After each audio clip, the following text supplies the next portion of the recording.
The PRR-T1 duplex looked like the future of steam, but Cruise knew better. Its sleek design hid a complex duplex drive system that split power across two sets of wheels. In theory, it meant speed. In reality, it meant constant wheel slip. Engineers had to carefully manage throttle or risk losing traction instantly. At high speeds, it could feel unstable and unpredictable. Despite its beauty, the T1 became known as a locomotive that demanded perfection and punished mistakes fast. The PRR-S1 was a giant, one of the longest steam locomotives ever built. It looked unstoppable, built for speed and power, but its massive, rigid frame made it difficult to operate. It struggled on curves and was limited to only certain routes. Cruise respected its strength, but its size made it impractical. It wasn't just hard to drive, it was hard to use at all. The Baldwin Centipede promised power, but delivered frustration. With its many axles and complex systems, it looked impressive. But reliability was a constant issue. Breakdowns were frequent and maintenance was difficult. Cruise often didn't trust it, knowing problems could appear at any time. It had the strength, but not the dependability. The early AEM-7 was fast and powerful, but not easy to handle. Based on European design, it brought high-speed electric performance to US rails, but early models had rough ride quality and demanding controls. Engineers had to adjust quickly to its responsive behavior. Over time, it improved, but early Cruise knew it as a locomotive that required skill and attention. The big blow gas turbine was powerful and overwhelming.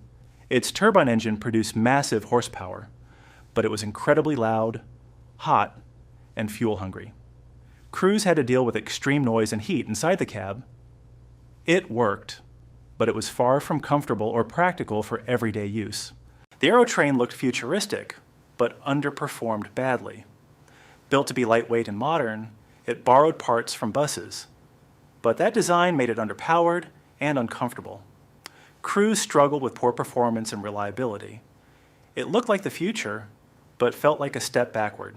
The Deltic was fast, but complex. Powered by twin marine engines, it delivered impressive speed, but those engines required constant maintenance. Cruise had to manage complicated systems daily. It was powerful, but demanding behind the scenes. The Alco FA had one major flaw: visibility. Its cab design made it difficult for engineers to see clearly. Combined with reliability issues, it made operations stressful. Cruise often preferred other locomotives. It worked, but never inspired confidence.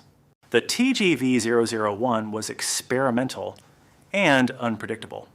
It tested high-speed turbine technology, but early testing revealed challenges in control and efficiency. Cruise had to adapt to something completely new. It paved the way, but wasn't easy to operate. The TE-10 was powerful but rough. Built for harsh conditions, it prioritized strength over comfort. Cruise dealt with heavy vibration and minimal ergonomics. It got the job done, but not comfortably. The EMD-BL2 was an attempt to blend style with function, but it didn't quite succeed. Its unusual body design restricted visibility, making it harder for Cruise to safely operate the train. Maintenance was also more complicated than expected. While it introduced some useful ideas, Cruise often found it impractical in daily service. It wasn't a failure, but it quickly showed that design compromises can create real operational problems. The Trainmaster was powerful but difficult to manage. It delivered impressive horsepower, but its complex engine design required constant attention. Cruise often dealt with reliability issues and heavy maintenance demands. While it could handle tough jobs, it wasn't easy to keep running smoothly. It earned respect for its strength, but also frustration from those who had to operate it. The GEU-50 was massive, essentially two locomotives in one. It delivered huge power, but its size and complexity made it difficult to maintain. Crews often faced mechanical issues that could take the entire unit out of service. Operating it required careful handling and constant monitoring. It was powerful, but not always dependable. The NYC Niagara would later become one of the best steam locomotives, but early on it had problems. Initial designs faced reliability issues and required adjustments before reaching peak performance. Crews had to deal with these growing pains. Over time, improvements turned it into a success, but in the beginning, it reminded everyone that even great machines need refinement. The SNCF-CC 40100 was advanced, but complex. Designed to operate across multiple countries, it had to handle different electrical systems. This made it technically impressive, but also difficult to maintain. Crews had to manage complicated systems and frequent technical challenges. It was ahead of its time, but not always easy to operate. The Class 50 was powerful, but initially unreliable.